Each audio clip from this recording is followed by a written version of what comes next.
오늘은 단재강세 4478년 배달 4354년 양력 8월 30일 음력 7월 24일 이 시간은 8월 다섯째 주 월요일 새벽 경배 시간입니다. 이번 주에 한백음께서 주신 말씀은 행복하려면 한백음의 관리를 받아야 한다는 말씀입니다. 우리나라에는 개천절이라는 것이 있습니다. 개천이라고 하는 것은 하늘을 열었다는 것이죠. 왜 우리나라에 개천절이 있을까요?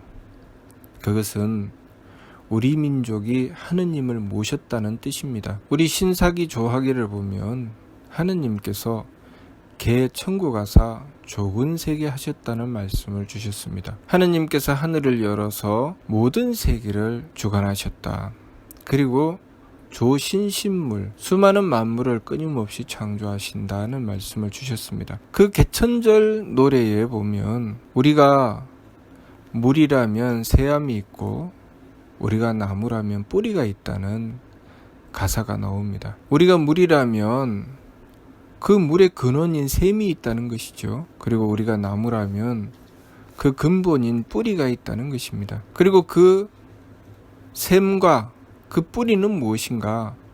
바로 한 아버지 단군 한백음이시라는 말씀을 주셨습니다. 우리의 근본, 우리의 뿌리는 바로 한백음이십니다. 한백음은 단군이시고 단군이라는 뜻은 배달 임금이라는 뜻입니다. 하느님께서 우리 인간을 위해서 이 세상에 오셨고 그리고 우리의 삶을 주관하고 다스려 주시니 바로 그분이 단군 한백음이십니다. 우리에게 본을 세워주시고 우리의 삶을 어떻게 살아야 할지 관리해 주시는 하느님이십니다. 과거에 단군께서 오시고 돌아가시고 그 다음부터 우리는 그 단군과의 인연이 끊어졌는가? 그렇지 않지요. 그분은 하느님이시기 때문에 하느님은 삼신이십니다. 조화주 한님, 교화주 한웅, 치화주 한금 이렇게 세 가지 일을 맡아서 행하시기 때문에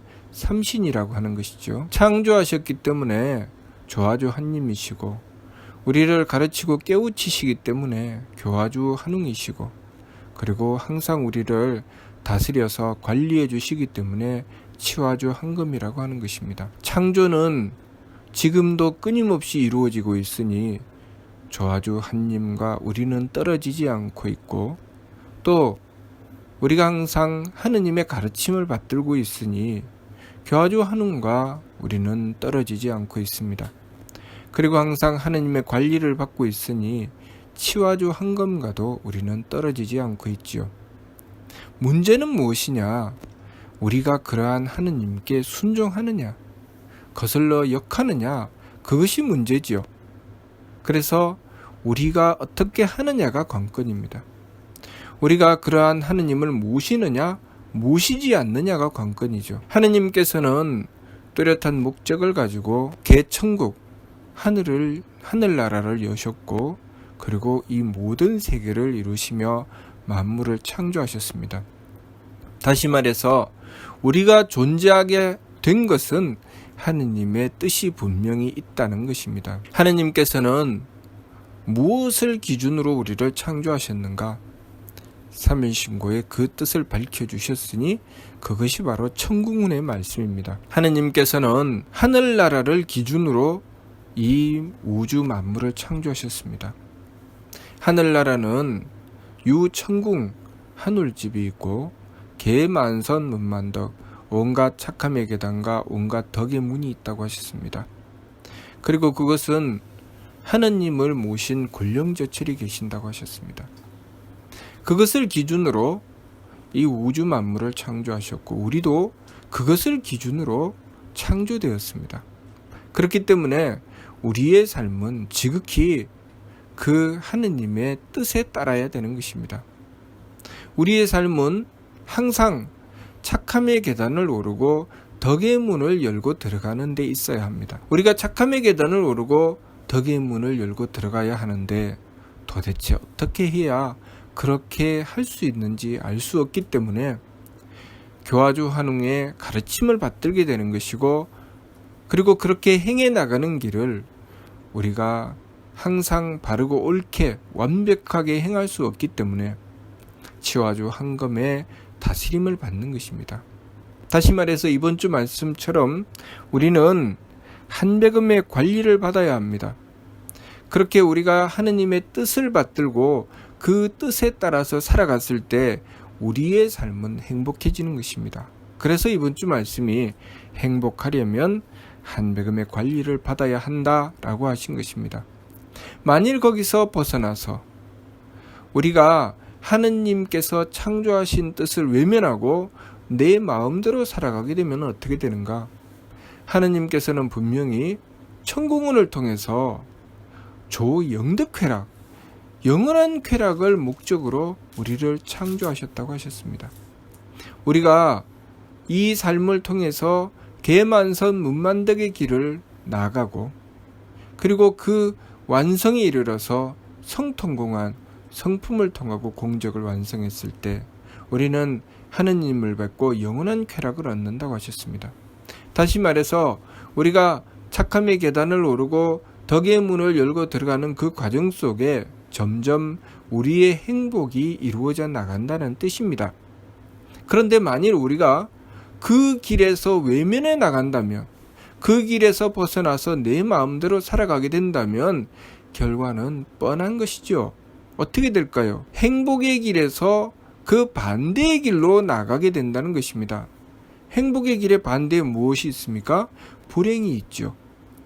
그렇기 때문에 삼일신구 진리운을 통해서 분명히 우리가 하느님을 모시고 하느님의 뜻을 받들었을 때 성통공헌을 이루어 나가는 길로 나간다고 하셨고, 우리가 그 반대로 나갔을 때, 제 마음대로 살아갔을 때 타생장소 병물고 나가고 자라고 늙고 병들고 죽는 괴로움에 떨어져 버리고 만다고 하셨습니다.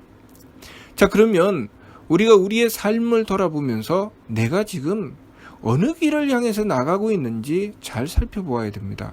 내가 만일 나고 자라고 늙고 병들고 죽는 괴로움에 떨어져 가고 있다면, 내가 지금 하느님의 뜻이 아닌 내 마음대로 살아가고 있구나 라고 알 수 있습니다. 만일 우리가 날마다 하루하루를 살아가면서 그 하루하루가 알차고 복되며 보람 있는 삶이 된다면 내가 하느님의 뜻을 받들고 살아가고 있구나 라는 것을 알 수 있습니다. 혹여라도 우리가 착각하여서 잘못 알고 행하게 되면 그 길의 끝에는 반드시 괴로움이 있다는 것을 우리는 알아야 됩니다. 당장은 내 마음을 즐겁게 해주는 것 같고, 당장은 내 기분을 좋게 해주는 것 같고, 당장은 내 몸에 쾌락을 주는 것이라고 착각하지만, 그것이 그 결과를 만났을 때, 그것에 대한 과정을 계속 밟아 나가다가 그 결과를 만났을 때는 결국은 우리에게 괴로움을 주고야 만다는 것을 우리는 알아야 됩니다. 우리가 하느님의 뜻을 받들 때 우리가 그 과정에서 참아야 되는 것도 있고, 지켜야 되는 것도 있고, 정성 들여야 되는 것도 있습니다. 그러나 그 결과는 항상 보람과 행복으로 그 결과가 맺어진다는 것을 알아야 됩니다. 우리의 삶은 항상 착함의 계단을 오르고 덕의 문을 열고 들어가는 길로 나가야 되고, 그 길로 나가기 위해서 우리는 한백음의 관리를 받아야 됩니다. 그렇기 때문에 제일 먼저는 한백음을 모셔야 됩니다. 한백음을 모시기 위해서 지극한 정성을 들여야 됩니다. 홍암대종사께서 미루 말씀을 통해서 의아종문의 사후 제체는 상급경극의 배천사신하고 라고 말씀하셨습니다. 우리 종문의 뒤를 이을 이들은 항상 지극한 공경과 두려움으로 하늘을 숭배하고 하느님을 섬기고, 우리가 제일 먼저 해야 될 일입니다. 제일 먼저 해야 될 일은 지극한 공경과 두려움으로 하늘을 숭배하고 하느님을 섬겨야 됩니다. 다시 말해서 한백음을 지극하게 모셔서 한백음의 주관하여 다스리심, 한백음의 관리를 받아야 됩니다. 그러고 난 다음에 우리가 한백음의 관리를 받는 과정에서 지간법도 있고 조식법도 있고 금촉법도 있는 것입니다. 지간법, 조식법, 금촉법이라는 것은 무엇인가? 우리가 존경도 임주하지 않기 위해서, 타생장소 병물고 하지 않기 위해서. 타생장소 병물고가 무엇입니까? 나고 자라고 늙고 병들고 죽는 괴로움에 떨어져 버리고 만다. 다시 말해서 우리가 살아가는 인생의 온통 그 결과가 괴로움이 되어버리고 만다는 것이죠. 그렇게 되지 않으려면 존경도 임주하지 말아야 됩니다. 존경도 임주가 무엇입니까? 경도를 따라 제 마음대로 달리는 것이죠.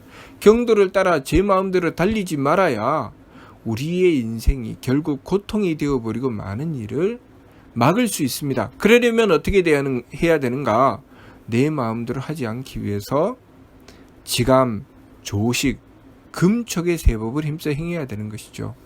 우리가 한배금을 모시고 지극하게 정성을 들이면 한배금께서 우리의 삶을 관리해 주셔서 내 마음대로, 내 기분대로, 내 몸 편한 대로 하는 것에서 경계하여 돌이키게 해주십니다. 우리가 욕심으로 내 마음대로 하려고 할 때 한배금께서 그것을 경계해 주시고, 이것은 욕심이니 욕심을 내려놓아라. 그래서 어디까지 정성을 들이고 어디까지 마음을 써야 될지, 그리고 내가 어떻게 일을 행해 나가야 될지 그것을 우리에게 깨우쳐 주시고 우리가 그렇게 행할 수 있도록 지켜주십니다. 그 과정에서 우리가 해야 될 일은 한배금을 모시는 것입니다.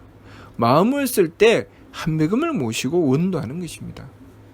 생각할 때 한배금을 모시고 원도하는 것입니다. 행위할 때 한배금을 모시고 원도하는 것입니다. 어떻게 그렇게 합니까? 내가 그러면 마음도 내 마음대로 못 쓰고 생각도 내 생각대로 못하고 내가 행위할 때도 내 마음대로 행위하지 못하고 귀찮고 힘들게 어떻게 그렇게 합니까? 우리가 한배금을 모시고 마음을 쓰고 한배금을 모시고 생각하고 한배금을 모시고 행위하게 되면 우리는 하느님의 덕과 하느님의 지혜와 하느님의 힘을 받들게 됩니다. 그러니 우리가 내 마음대로 행해서 그것 때문에 온갖 고통으로 빠져들어가는 그 고통과 고민보다는 한배금을 모시고 한배금의 덕을 입는 것이 훨씬 낫고, 또 우리가 내 생각으로 어디가 어딘지 모르고 방황하고 다니면서 이리저리 헤매고 다니고 이해할 수 없는 삶을 살아가는 것보다는 한배금을 모시고 한배금의 지혜를 받아서 내 도리를 깨우치고 내 목숨을 밝혀서 알게 되고, 그래서 내가 해야 될 일이 무엇인지 하지 말아야 될 일이 무엇인지 알게 되는 것이 훨씬 낫습니다. 그리고 내가 내 삶을 내 마음대로 살아서 그때그때 이익을 따라 제 마음대로 달리다가 결국은 그것이 고통이 되어버리고 말며 내가 행한 것이 헛수고가 되어버리고 마는 것보다는 한배금께 지극하게 정성을 들여서 한배금의 힘을 받아 내가 행하는 일마다 옳은 결실을 얻는 것이 훨씬 낫습니다. 우리가 시간을 쓰더라도 내가 행하는 일마다 정확하게 딱딱 이빨이 맞추어져서 그 일이 온전하게 완성되는 것이 훨씬 낫습니다. 그러나 엉성하게 제 마음대로 급하다고 바늘 허리에다가 실을 묶어서 쓰는 것처럼 그렇게 제대로 된 길로 가지 않고 잘못되고 어긋난 길로 달리다가 보면 결국은 시간은 시간대로 늘어나고 일은 일대로 이루어지지 않습니다. 그래서 과거에 우리 선조들께서는 급할수록 돌아가라고 하신 것입니다. 그것이 무슨 뜻인가? 급할수록 천천히 하라는 뜻이 아니고, 급하다고 해서 도리를 어긋나서 엉뚱한 길로 달린다고 해서 그 일이 이루어지지는 않는다, 그런 말씀입니다. 항상 우리의 삶의 기준은 우리를 창조하신 하느님, 우리에게 하느님의 뜻, 진리를 밝혀주신 하느님, 그리고 그 진리를 가지고 우리의 삶을 관리해 주시는 하느님, 그 하느님께 근본을 두고 하느님께 맞추어서 살아가야 우리의 삶이 온전해진다는 것을 알아야 됩니다. 내 마음이라고 내 마음대로 쓰고, 내 생각이라고 내 마음대로 생각하고, 내 몸이라고 내 마음대로 쓰면 내 인생은 괴로움으로 곤두박질 치게 되어 있습니다. 그러므로 항상 하느님께서 창조하신 목적을 따라서 순종하고 하느님께 관리받아서 이 삶을 살아가게 되면 우리의 삶은 보람을 얻는 삶, 가치 있는 삶이 된다는 것, 그것을 우리가 알아야 되겠습니다. 우리의 인생은 아무런 의미도 가치도 없는 삶이 아니라 하느님께서 목적을 가지고 창조하신 삶입니다. 그러므로 우리가 하느님을 모셨을 때 그 가치가 발휘되는 것입니다.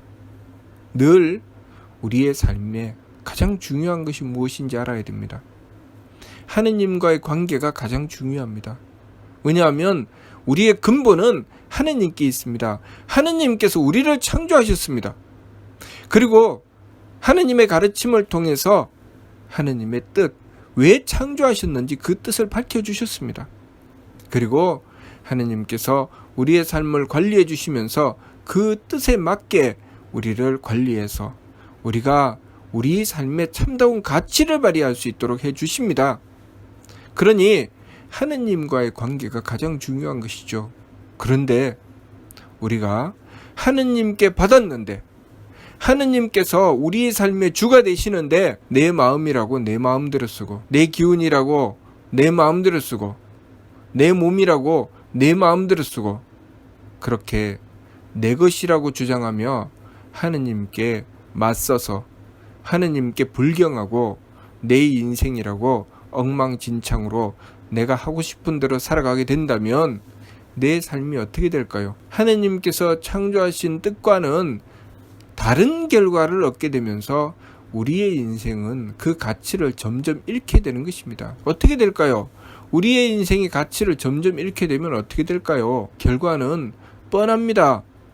존재의 가치를 잃는 것은 점점 소멸하게 되어 있습니다. 우리가 만들어서 쓰는 여러 가지 물건들, 우리가 우리 생활 속에 편리하게 쓰고 있는 물건들, 그 물건들은 그 각각이 존재의 가치를 가지고 있습니다. 필요해서 사용하고 있는 것입니다. 그런데 그렇게 쓰다가 그 물건이 제 가치를 발휘하지 못하면 우리는 그 물건을 끝까지 끼고 살면서 그 물건을 아무 쓸모도 없고 아무 가치도 없고 짐밖에 되지 않는 그 물건들을 계속 지니고 삽니까? 우리가 이 삶을 살아가면서 쓰레기라는 것이 발생하죠. 그 쓰레기라는 것이 무엇입니까? 그 물건이 제 가치를 더 이상 발휘할 수 없게 되었을 때 그것을 쓰레기라고 하죠. 우리가 분명히 시장에 가서 또는 마트에 가서 물건을 내 돈 주고 샀습니다. 내 돈 주고 사가지고 왔는데 왜 그 중에 일부를 버립니까? 포장지를 왜 버립니까? 그리고 야채를 사왔으면 야채에 왜 일부를 왜 버립니까? 내 돈 주고 샀는데 그 아까운 것을 왜 버리죠? 버리는 이유가 있죠. 어떤 것은 나에게 필요하고 어떤 것은 필요하지 않기 때문에 그런 것이죠. 우리의 삶이라는 것이 필요한 존재가 되어야 됩니다. 쓸모있는 존재가 되어야 되죠. 하나님께서 창조하셨을 때 우리는 분명히 쓸모있는 존재로 창조되었습니다. 그런데 우리가 이 삶을 받아서 살아가면서 쓸모있는 삶이 아니라 쓸모없는 삶으로 내 삶을 버리게 된다면 우리는 어떻게 될까요? 내 삶 자체가 쓰레기가 되어버리고 마는 것이죠. 그러니 우리가 우리의 삶을 잘 가꿔야 됩니다. 철저하게 지켜야 됩니다. 하느님의 뜻에 맞추어야 됩니다. 그러면 내 삶은 결코 쓰레기가 되지 않습니다. 내 삶은 꼭 필요한 삶이 되고 가치 있는 삶이 되는 것입니다. 그렇게 되었을 때 우리는 하느님의 덕과 지혜와 힘을 받으면서 내 주변에 나와 인연지어 있는 존재들에게 꼭 필요한 존재가 되는 것입니다. 그런 사람들이 있죠. 정말 이 사람은 없으면 안 돼. 이런 사람 꼭 있었으면 좋겠다. 이 사람은 오래오래 살았으면 좋겠다. 그런 사람이 있는가 하면 이 사람은 왜 안 죽어? 빨리 죽었으면 좋겠다. 나 저 사람하고 같이 있기 싫어. 저런 사람 제발 이 세상에 없었으면 좋겠다. 그런 사람도 있습니다. 우리는 어떤 인생을 살아야 될까요? 정말 그 사람이 꼭 있었으면 좋겠는 존재, 정말 꼭 필요한 존재, 그 사람은 없으면 안 되는 존재, 그런 존재로 살아야 되겠지요. 저 사람은 없었으면 좋겠다. 아우, 저 사람은 왜 여기 와? 그런 존재가 되어서는 안 되겠습니다. 그러려면 우리가 꼭 필요한 존재, 정말 중요한 존재, 귀한 존재가 되려면 우리는 하느님의 덕과 지혜와 힘을 받드는 존재가 되어야 됩니다. 우리가 내 마음대로 살아가게 되고 내 기분대로 살아가게 되고 내 이익만 추구하며 내 몸 편한 대로 살아가게 된다면 우리는 정말 필요 없는 존재, 왜 저 사람은 나한테 와서 이렇게 삶을 괴롭히나, 왜 우리한테 오지? 그런 존재가 되어버리고 맙니다. 우리가 하느님의 덕과 지혜와 힘을 받들 때 그 사람은, 저 사람은 우리하고 있었으면 좋겠다, 내 삶에 저런 사람이 있었으면 좋겠다, 저런 사람이 내 옆에 있으면 얼마나 좋을까, 그런 존재가 되는 것입니다. 내 마음을 쓰는데 내 마음대로 안 쓰고 하느님의 덕을 받아서 쓰고, 내가 생각하는데 내 생각대로 하지 않고 하느님의 지혜를 받아서 생각하게 되고, 내가 행위할 때도 내 마음대로 행위하지 않고 정성을 지극하게 들여서 하느님의 힘을 받아서 그 행위를 하게 되는데, 누군들 그 사람하고 함께하고 싶지 않겠습니까? 하느님 같은 존재가 되어 있는데 우리가 우리의 삶을 그렇게 성장하고 발전시켜 나가는 것, 그것이 우리 삶의 목적이라는 것을 알아야 됩니다. 그것을 이루었을 때 그것을 성통공환이라고 하는 것이고, 성통공환자가 천국에 나아가서 영원한 쾌락을 얻는 것은 당연한 것입니다. 우리가 죽어서 천국에 나가는 것이 아니라 내가 그렇게 삶을 완성했을 때 내가 사는 세상이 천국이 되는 것입니다. 그러니 내가 사는 세상 안에서 우리는 영원한 즐거움을 얻게 되는 것이고, 그것은 생사를 뛰어넘는 것이죠. 살아서나 죽어서나 그 사람의 삶은 지극한 행복이 된다는 것, 그것을 우리가 알아야 되겠습니다. 그렇기 때문에 우리가 이 삶을 살아가면서 정말 행복하려면, 내 삶의 행복과 보람을 얻으려면 한백음의 관리를 받아야 된다 하시는 것입니다. 무슨 뜻인지 이해가 됩니까? 마치도록 하겠습니다.